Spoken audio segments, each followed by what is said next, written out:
Welcome back to the Walking Bucket, and I'm joined by a special guest this week. She's the author of books such as Bad Dolls, The Return, Cackle, Black Sheep, Such Sharp Teeth, So Thirsty, and the forthcoming Play Nice available on September 9th. New Jersey fan, Yellow Jackets fan, and Kansas City Chiefs conspiracy theorist, Rachel Yes. Harrison. Rachel, thank you for joining me. Thank you for having me. Yes, yes, absolutely, absolutely. We're going to get into the Kansas City Chiefs. I want to hear more about that. But before we do, we have to talk about Play Nice. Your new book is coming up right around the corner. I've seen some reviews out there that you've been sharing from people from advanced reader copies. What have they been like so far, and how cool was that to see it in the wild, if you will? I think it's more anxiety inducing. Like I wish I could get to the point where I'd be excited, but I don't read, like I don't seek out reviews. I had some like bookseller friends get early copies, and if they like tag me in a review, I'll look at it because I'm only human. But um it's kind of like it's my people. So like I kind of know that like it's gonna be positive feedback. But it's been like very obviously like it's nice to like immediately get that like dopamine hit of oh my gosh, they like it. But also like immediately behind that is knowing that other people are reading it and being like, I don't want to know. Like just covering my eyes and ears and just because I can't like once it's not yours anymore, like the book is done. If somebody doesn't like it, it's not like I can change it. So Right, right. You hear people all the time saying just whether you're a writer, don't read the comments or don't go to the yes. Goodreads section. Every single person has a story about that, it seems. I have no doubt it's going to be great. Cannot wait to read it myself. And one thing I admire about your books is the fresh spin and the relatable approach that you're able to kind of take to get people to relate to it. How important is to you to make books that kind of within a genre like horror that people can relate to, whether it be with childhood trauma or such as Black Sheep, where you kind of take things on the surface and kind of what they're like. How important is you just be able to relate to people like that? I think we engage in art to feel less alone in the world. So it's something I'm conscious of, but it's hard to predict relatability. You kind of just have to be honest and vulnerable and authentic and just hope that people connect with it because um like I could write an entire book about something that like happened to me and nobody could relate to it because we have this like kind of ignorance of experience, but it's very fulfilling to because all of my novels are contemporary to put something out there and have somebody be like, "Oh my gosh, like I've been through this or I relate to this or I relate to this character." Because that's my hope going in, but it's like it's unpredictable if it'll actually land. So, it is, you know, again, like I publish books so I can like connect with other people. So it is important to me, but it's hard to like gauge if something's going to land or not. And it's always taken to that extreme too, like such as in Black Sheep. I think it was an interview you did with NPR where you're like, hey, if I hope people can be like, oh yeah, like I can relate to this in a way, but you never want to be like, hey, if you think this is bad, come visit my family on Thanksgiving or something like that. So it's Yeah, always at a point where it's just like, I hope you can relate a little bit to this, but it goes not well beyond entirely. that. Yeah, not like, oh Exactly. my gosh. So, I can't talk about the specifics, but I'll use like Right. such sharp like, I'm a werewolf too. Like, okay.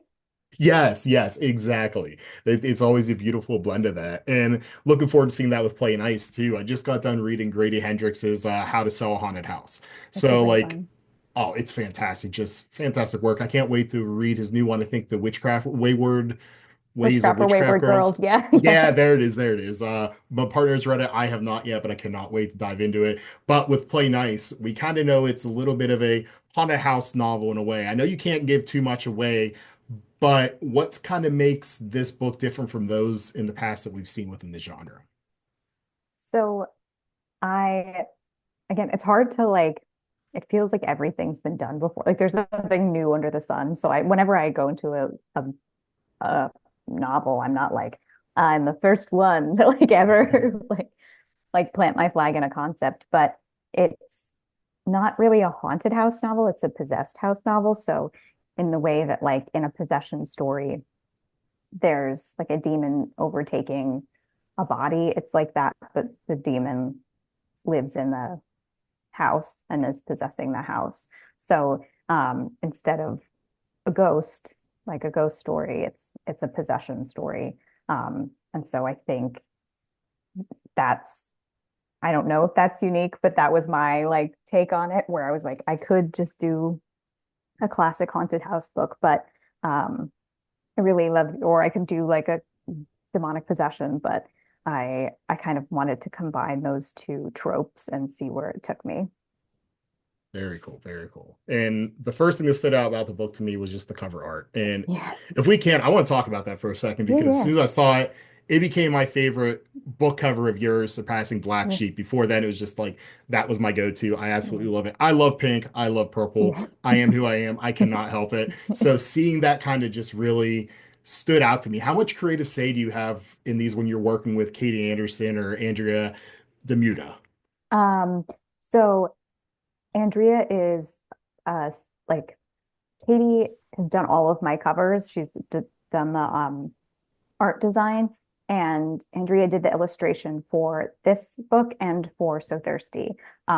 They're extremely talented, and it's been such a gift to work with Katie on all my covers because I like she just nails it every time. Um, Typically, the process for any author and covers is in the contracts you get reasonable consultation, which means that like you don't have final say, but you can say at the beginning your editor will come to you and say, what do you envision, like do you have ideas?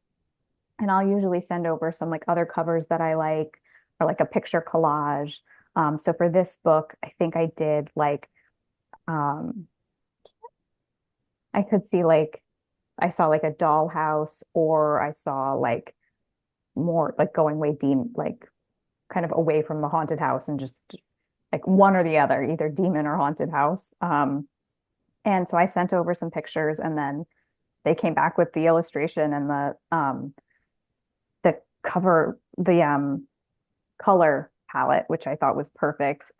So you have some say, but you don't have like I think there's like a limit of how much you have. And for this book, it happens sometimes where they will give you a cover, and then like I shared the initial cover, and then sales was like, we love it, but we're a little bit worried that it looks too like cute, and this book is very scary. So we don't want to like wrap like a ribbon around like something traumatic and have people pick it up being like, this is cute, like not seeing the little demon in the house, and then, get to the scary parts and be like, what have I done? So sales came back and was like, okay, we want to like tweak the colors a little bit and change the tagline to just help readers understand what they're getting themselves into. Um, so, there's a little back and forth there, but it's a collaborative process. But also, like, I think um, I used to work in publishing contracts before I was an author. So I knew going in that, like, I don't get to dictate exactly what it is. But, for anybody else, I think coming into the industry, I think you might have this idea where it's like, I get to decide what the cover is going to look like. And the truth is, like, you only have so much say. So that's just, I got very, very lucky with the team that I work with, that we all have the same vision, and just extremely talented artists. Yeah, they do a fantastic job. And yeah, I guess that makes sense as far as the not baiting and switching them like Yeah. Drew Barrymore and Scream, and you're like 10 Yes. minutes in, you're like, wait, what? What just happened? She died? Yeah. Yeah, that makes total sense. And the book, of course, is coming out in September. Yeah. It seems to be a theme that you're releasing a book every single fall, every single autumn, right around Halloween. I know I talk about her a lot. I'm going to keep talking about her. It is who I am. But my partner and I, we always know we're going to be pre-ordering the Rachel Harrison book. We're going to be getting it. It's factored into our budget. Does that put like more pressure on you that everybody just expects a new novel from you every single fall now? I don't think it's not external pressure. It's like I do this for a living now, so it's like I have to write a book. Like that's how I pay my bills. So it's not like I don't like if I think it's the like, okay, I need the book to do well, and I need to promote it, and I need to like have it sell. And I'm very type A, detail oriented Virgo. So for me, like when I get copy edits, when I get page proofs, the amount of focus I put in is like draining because I will read a sentence over and over again and like catch if I catch one error on one page, I'll have to read that page a million times to make sure that like and no matter what, like there's still going to be something that's not right. But like I think that's the part that's draining is just that attention to detail and the like anxiety of like I want this book to do well. I need this book to do well. I need it to be perfect because I am who I am. That's the where the pressure comes from. Like I if I took all that away and just was like, you can write a book and release it every spooky season, I'd be like, yeah. Like, it's that part is really fun. It's just the like behind the scenes stuff and the business ass side of it is the um is where the pressure comes in, not the like people expect a book from you every season because that's like, oh, really? Let's hang out every fall and celebrate Halloween. Love that. And yeah, Halloween, spooky season, horror. It's I never really understood it until I met Blaine. About 13 years ago, we met in college and just obsessed with horror. And I was like, I don't really get it. I grew up in a very strict Christian home, so it was a big no-no. Halloween was not allowed. It's the devil's Halloween. It's the devil's holiday. Can't do all that. But like she told me, I just find such comfort in it. It's very important to them, allows them to kind of escape and is that something like that's something I've been seeing more and more within the horror industry is just people just use it to feel safe, especially in these times. Like these Yeah. times suck right now. And like I think it was you who said like we're living in the suck. So people are Yeah. trying to find a way to just to again navigate the suck. So like it seems like horror gives people that outlet. Is that something that you kind of cling on to as well, like as you become a voice within the horror literature? Yeah, I think there's something cathartic about feeling that fear in a safe space. And I was just listening to Nat Cassidy, the author of When the Wolf Comes Home, on Talking Scared. And I'm going to butcher what he said. He said something so eloquently, as he always does, but like we face our fear and horror, so we feel a little bit more prepared when we face fears in life. And I think that is absolutely true of how I experience horror. And I think like um, we there's something empowering about facing our fear on the page or in a movie theater and walking out and being like, I survived that. And like, I like was able to do this like little exercise and like feeling that emotion and understanding that I'm going to be okay. And I do think it makes it easier in life when you come up against something that's scary to know that like to be prepared for that sensation in a way that like for me if I didn't consume horror engage with the genre I don't know if I could cope as well with the real life horrors um so it's like strength training I think in a certain way like lifting like I we go to the gym and we get stronger and then when it's time to move furniture we can move the furniture. No, very, very well put, especially that couch that you just got too. Yeah, So, and to break the fourth wall a little bit, we are recording here on Tuesday, April 22nd, the day that Nat Cassidy's new yes. book, When the Wolf Comes Home, drops. And I know actually tomorrow, the 23rd, you're going to be in New York with Nat and somebody else too who has a fantastic book. Cannot remember the first name right now, but fell in Clemence, love with the with the quiet for the quiet tenant. Yeah. Yes, The Quiet Tenant. It was one of my favorite books a couple years ago. Absolutely loved it. So I have no doubt that event is going to go well, and I cannot wait to read Nat's new book.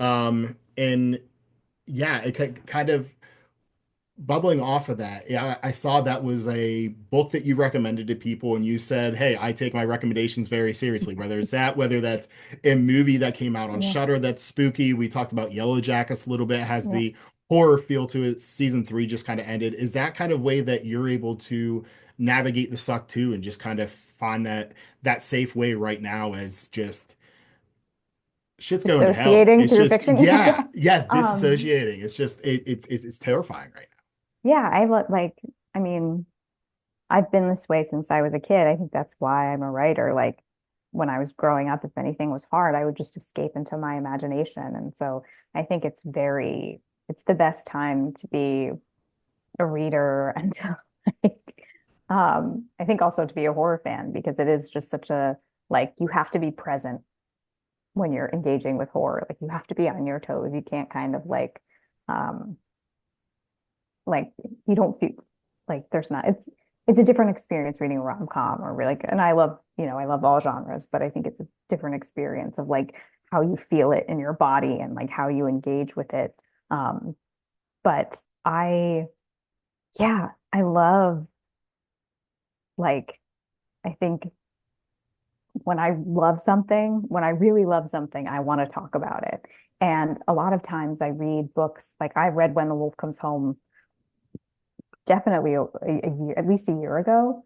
So nobody else, like I couldn't talk to anyone about it. So when it comes out, I'm like, oh my gosh, like now I can finally talk to people about it and hear what they have to say about it. And we can get excited about it. And the movie I was recommending on Shudder is called Dead Male. And I saw that at a film festival. And so now that like other people can see it, I'm like, but watch it and so we can talk about it. I think that is like when we're living in the suck, being able to connect with people over things that we love is like a really beautiful and powerful thing. Um, just to have that connection. Because a lot of times when we could all be experiencing the same suck. We're all living in the same world, but we experience it. Everyone's experience with it is so different and so unique.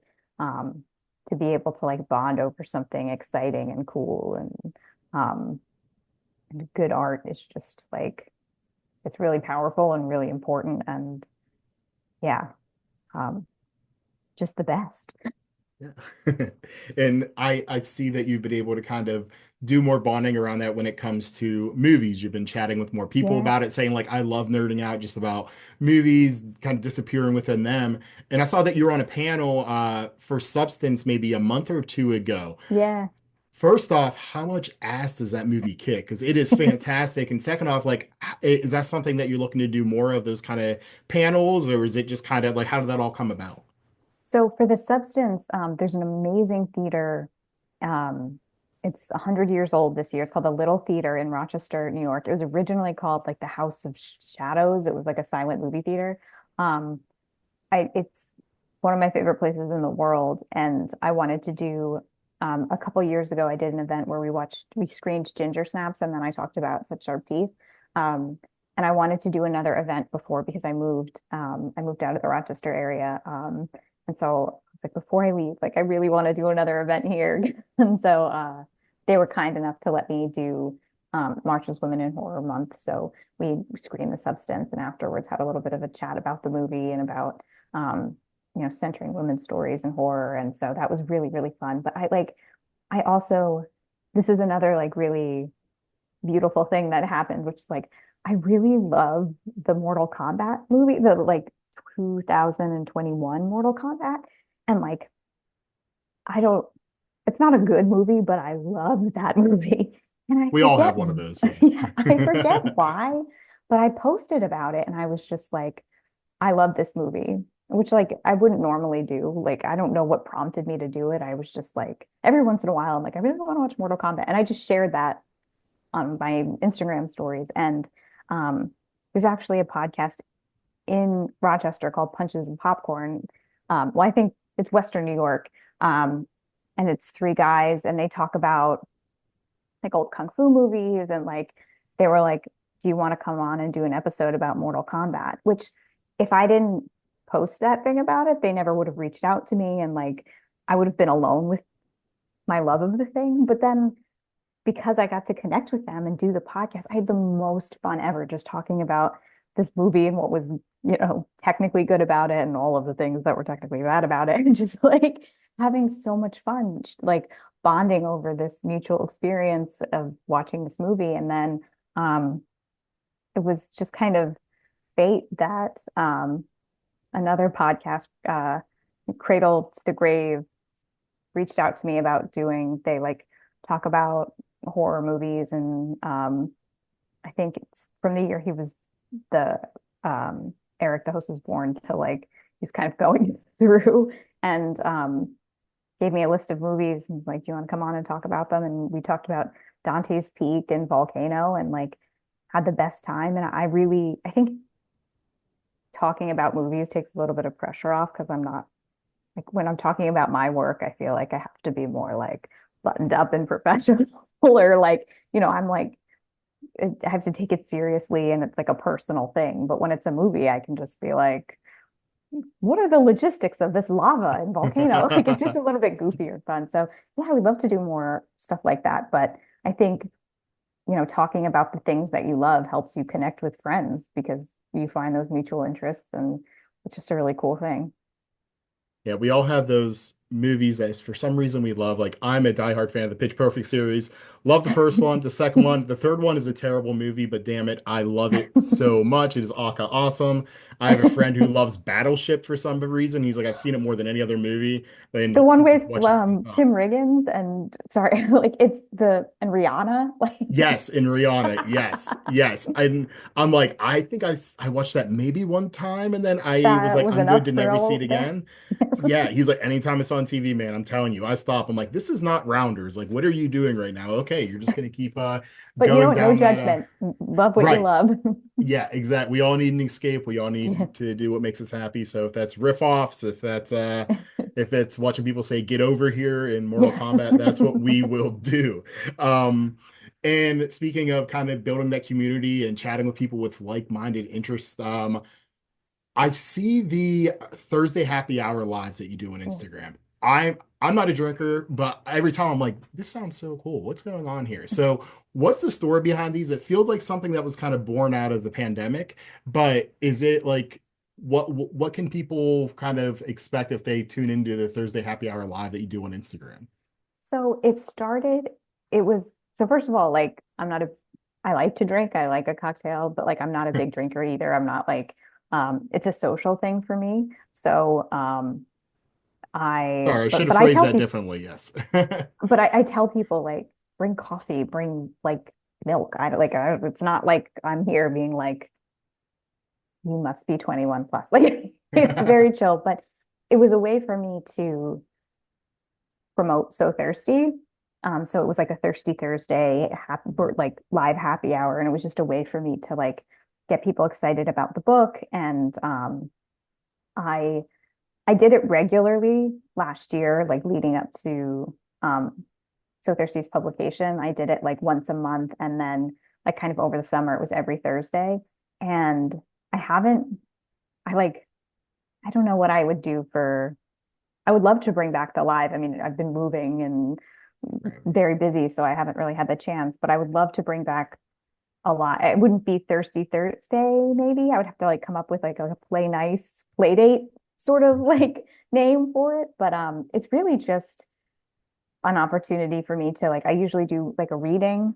I'll do a reading from the book um to like people it's very important for people to pre-order books and so but I always kind of feel bad. I'm like you're like kind of like taking a gamble and I'm like here's a little taste and like I want if you're gonna like put your money up to get a book in advance like I don't want you to have to wait until September. Like I want to give you a little bit of like anything that I can give I want to give and it's just kind of like I'll usually like answer questions about the book or answer like or just like think of fun stuff to talk about like um I did like vampire would you rather like things like that where it's just kind of like it'd be like normally just meeting a friend for happy hour and just talking about books or movies or how's your week been it's kind of just like that and usually just chat for an hour um usually like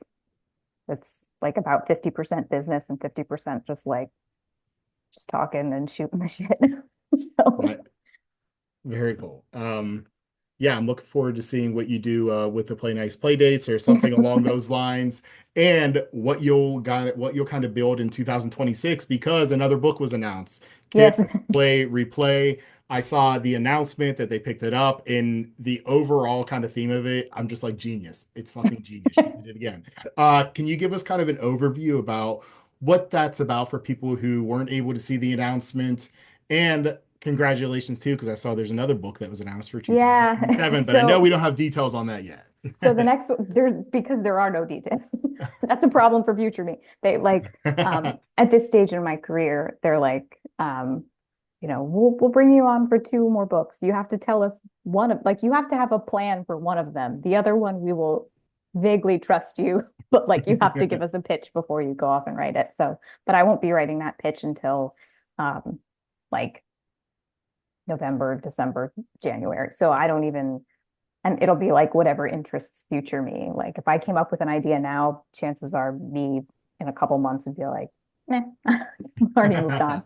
Um, but Kiss Slay Replay is a time loop horror novel that takes place at a wedding. And it's kind of like inspired by Palm Springs, which is my like a amazing time loop movie. And what was my other comp? Um, I know Happy Death Day is also a time loop horror novel. That's a great one, but um, it is also just like I kind of wanted to write something very fun, and I like to challenge myself every time.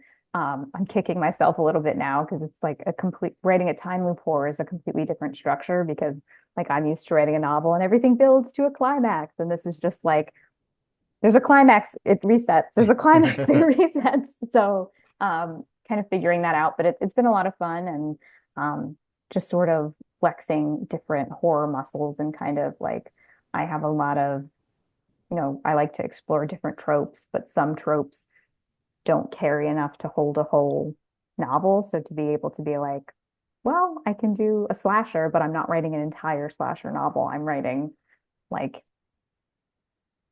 mini slasher novel in a bigger like novel. Yeah. So, um, but it's it's a little too early for me to give too much away. But yeah, I can say that it's a time loop horror novel that takes place at a wedding.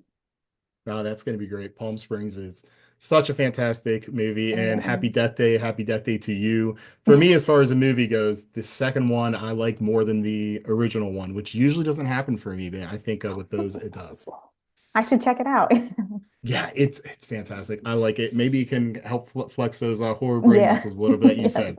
And last one before we get to the rapid fire round, which I really enjoy doing. I want to talk about imposter syndrome. I Mm. know, like, I think I wrote this question out whenever I was experiencing it myself. Like, I do a lot of writing, and I filed a huge piece I've been working on for like 2 years today. My partner's like, "How do you think it turned out?" I'm like, "Probably pretty shitty, but I think Yeah. once it's published, I'll feel better about it." Yeah. Is that something that you deal with too? Because it seems like no matter walk of any walk of life, that's somebody like that's what a professional, that's what a student, anybody in this world is just kind of dealing with that. And if that's something you experience, what do you kind of do to get yourself through that?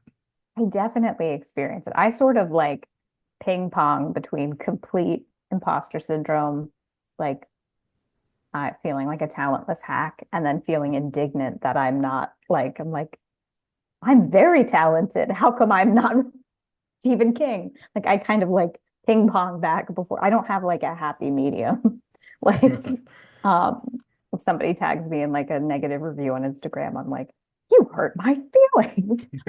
You. And then just being like the other part of me that's just like, that's because I'm terrible, like just Eeyore total. I'm usually more Eeyore. And then the rest of the time I'm just in denial. So I think for imposter syndrome, the thing is no one's gonna take you out of it. I think from when I was writing, um, a couple of years ago, I was like, well, if I get an agent, that'll make me feel like a writer. If I get a publishing deal, that'll make me feel like a writer.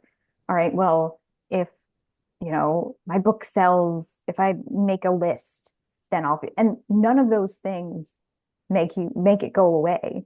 And I think making peace with the fact that like you, if you love doing the thing, that has to be enough to sustain you. And like that joy is what you're after, not validation, because you're never going to get the validation that is going to make the imposter syndrome go away. Never, never.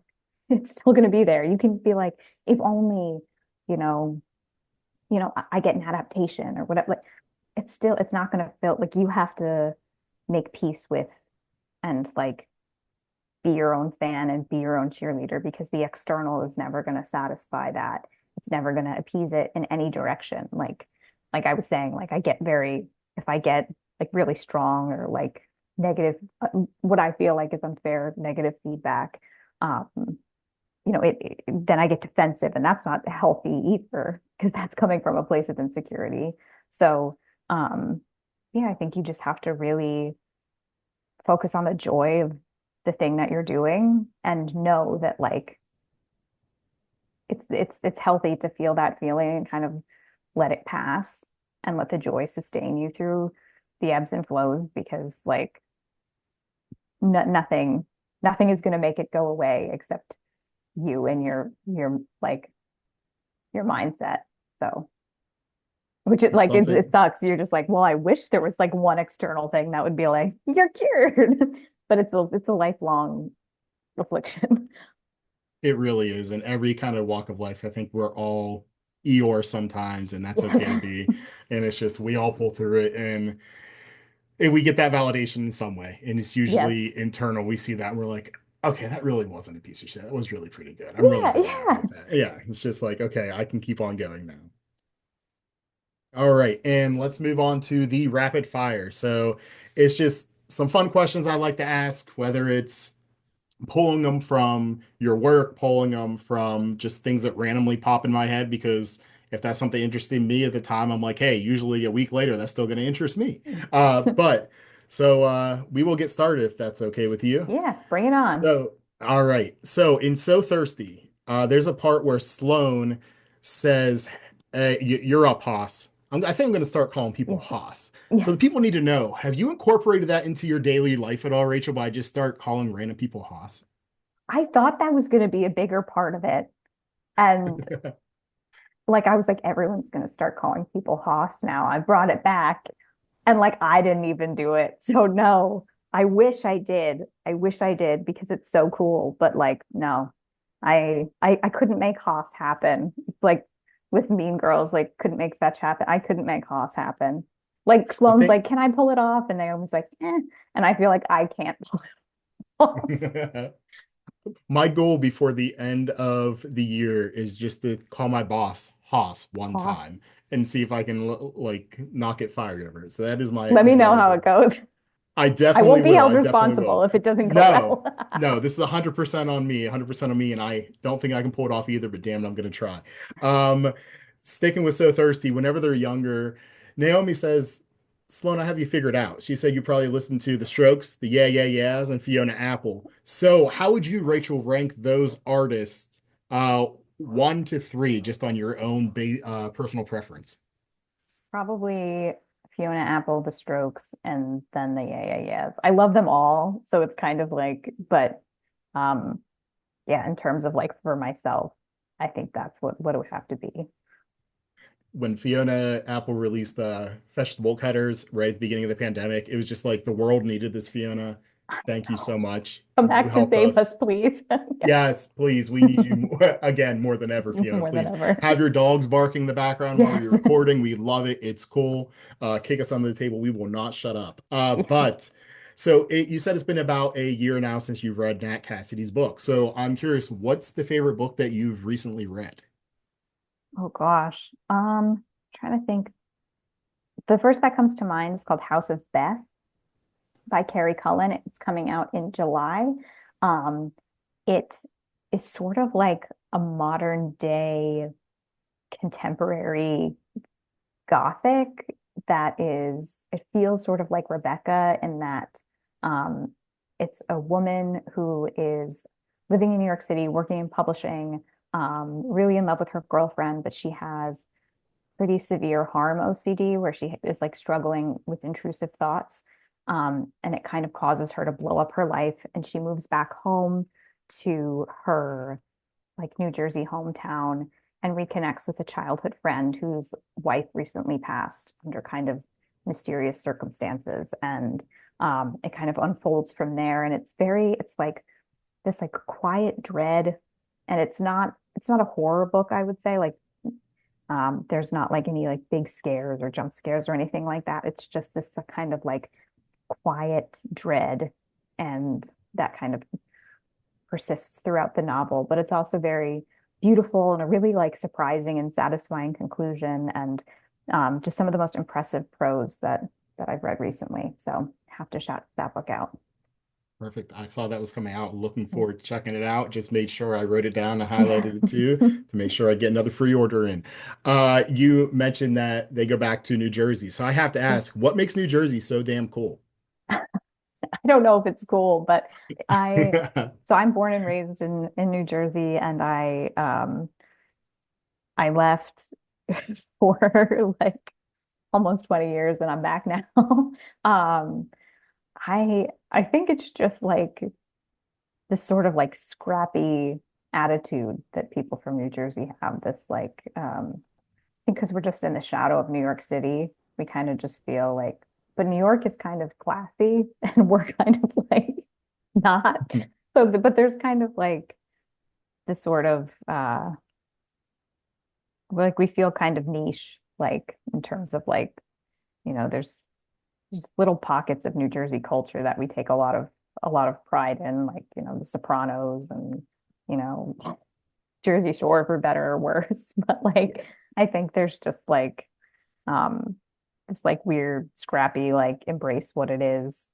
Um, like we're superior to Staten Island, but we're not yeah, I think it's just like a state of like angry drivers who are just kind of goofballs.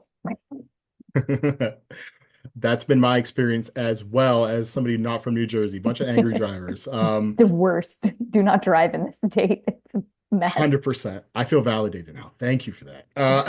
You're somebody who does a lot of kind of book tours, a lot of different conferences, and do a lot of media. What's the one question that you get asked the most often? Oh, that's interesting. I think usually I get asked a lot about um like feminist horror, and it's interesting because to me, um, like I don't consciously, I'm not like sitting down being like, I'm gonna write a feminist horror novel. Like I'm just like a woman who writes books about women who happen to then they're horror books. So I get asked that question a lot. And I think that's the one I clock the most because I'm just like, ask Stephen Graham Jones this question. Like the Indian Lake series is feminist. Like, so I get a little like I'm proud that my novels are considered feminist, but I think like just ask me the questions that you would ask the dudes. So Right. uh but I'm like I answer this question now because I'm like particularly prickly about it at this season time. So, in a couple months I'd be like, I write feminist. Like it just depends on my mood. I Right. apologize to everyone who asks me questions. That question. No problem at all. I do want to ask you about one of your friends. Yes. So your friend Tabitha made an appearance to promote the audiobook of Bad Oh, Dolls. yes. So I have to know, how's Tabby doing nowadays? She's good. She's on her perch in the new apartment. I did consider, um, she was a gift from a friend that I've had for a very long time. And I almost was like, I should send Tabby back because like when we moved to this apartment, we decided to be minimalists. So we got rid of so much stuff. And I was like, I don't know how Tabby is gonna like look in this sparse apartment if like we have nothing and there's just like a doll. But Tabby and I had a long talk about it, and she wanted to stay. And Tabby is now a Jersey girl, and she's doing great. Love to hear it. I'm glad she has acclimated to the city of angry drivers. Yes. Uh, I have to know of your main characters, since you're a horror movie villain, which of them would make the? I mean, you are not a horror movie villain. I You are a could horror be. movie fan. Look at that Freudian slip there. No, which of your main characters would make the best horror movie villain? Hmm. Probably Vesper for spoiler-free reasons. Yes. Spoilery reasons, yeah. I can't say why, but I think she would probably be the most villainy. Go read Black Sheep and you will find out why. Yeah. That is a plug. That's what we call that right there. At the beginning, we mentioned the Kansas City Chiefs. Yes. I want to talk about their success. Is it real or is it a conspiracy? No, it's a conspiracy. But like, so I lived in Western New York for the last 5 years, so I'm a Buffalo Bills fan. But like, I don't know. There was the refs, I it's I think that they're a favorite, and I think that there's in all of their games, I'm just shocked about the calls that what they can get away with and what their opponents get called on. So, but again, take it from where it comes. I'm a Bills fan. So. It for kind of peel back the curtain a little bit there. The very first the coin toss of the Super Bowl. I love that. Oh, Like the Chiefs won, you're like, and automatically I'm thinking, okay, the refs have it in again for them. yeah. Here's a conspiracy coming for the Chiefs. Just a few more here for you. What's Yeah. the first piece that you remember writing at any age? Um, I I remember like writing a children's book that was like an illustrated book. I'm sure it was for kids because I was a kid, and like inspired by Who Framed Roger Rabbit, where like somebody got squashed by a piece of heavy machinery because that's what happens. Judge Doom, Roger Rabbit. So that I have a very vivid memory of writing a villain getting crushed to death by machinery, inspired by my watching that movie, probably way too young. I think we found the 2027 book pitch that you Yes. need to send in. So if you get stuck, I'm just saying, Yeah, I I'll think just you have something you yeah. turn on. You're on a plane ride. What are you listening to? Probably a probably like Talking Scared or Books in the Freezer or She Wore Black podcast. I also really like um Noble Blood podcast, Radio Rental, and then This Actually Happened, which is people tell stories about like crazy things that have actually happened to them.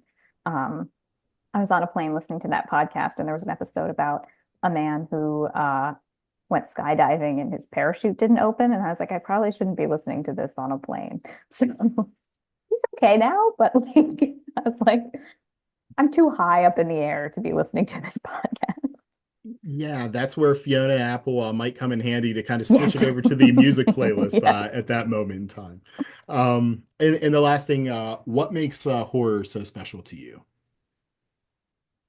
It's a like the place where I have permission to like feel all my big feelings and the ugly feelings and the monstrous feelings and to kind of like let my monsters run amok and then go about my life feeling settled and prepared for, for whatever horrors may be.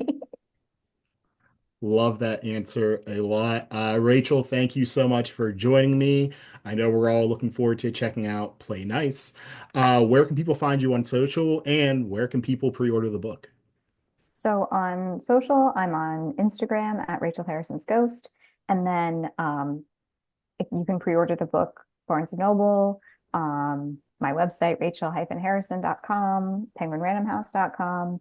And I'm also doing signed pre-orders through Word Bookstore in Jersey City and through Little City Books in Hoboken, New Jersey. So if you go to Little City Books website or Word Bookstore website and type in Play Nice, you have the option to get a signed pre-order. And yeah, anywhere books are sold. Um, or you could request it at your local library. That would be awesome too. So, um, yeah. Awesome.